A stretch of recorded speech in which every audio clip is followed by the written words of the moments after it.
Hello guys, first of all thank you so much అందరికీ. నా interview పాస్కి అయితే చాలా మంచి రెస్పాన్స్ వచ్చింది. చాలా మంది కంగ్రాచులేట్ చేశారు కామెంట్స్ లో, అండ్ చాలా మంది పర్సనల్ గా కూడా డిఎం చేశారు. I'm so happy for you అని చెప్పేసి. It really means a lot. Thank you so much.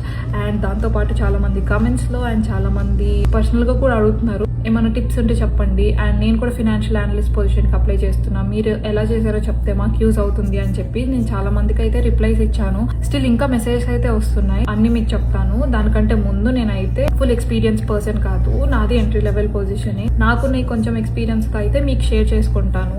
So first thing వచ్చేసి రెజ్యూమే. నేనైతే 2-3 పేజెస్ రెజ్యూమే అయితే పెట్టుకోలేదు, just 1 page ATS friendly resume పెట్టుకున్నాను.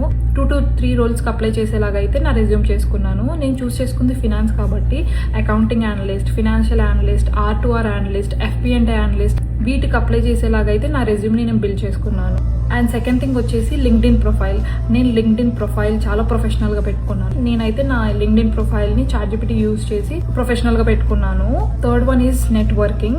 నేనైతే ఫైనాన్స్ రిలేటెడ్ హైరింగ్ మేనేజర్స్ కి రీచ్ అయ్యేదాన్ని and apply I use to apply everywhere, not only in LinkedIn, indeed. ఇక్కడ ఒక్కటే కాకుండా నేను కంపెనీ వెబ్సైట్ లో అప్లై చేసేదాన్ని. సో ఇవే అనమాట నేను ఫాలో అయిన టిప్స్ ఫుల్ టైమ్ జాబ్ రావడానికి. ఐ హోప్ మీకు ఈ వీడియో యూజ్ అవుతుంది అని చెప్పేసి. ఎవరైతే జాబ్స్ అప్లై చేస్తున్నారో ఆల్ ద బెస్ట్ వాళ్ళకి. డెఫినెట్ గా మీకు జాబ్ వస్తుంది. కన్సిస్టెంట్ గా అప్లై చేయండి, ఫర్ షూర్ గా మీకు వస్తుంది. All the very best and see you.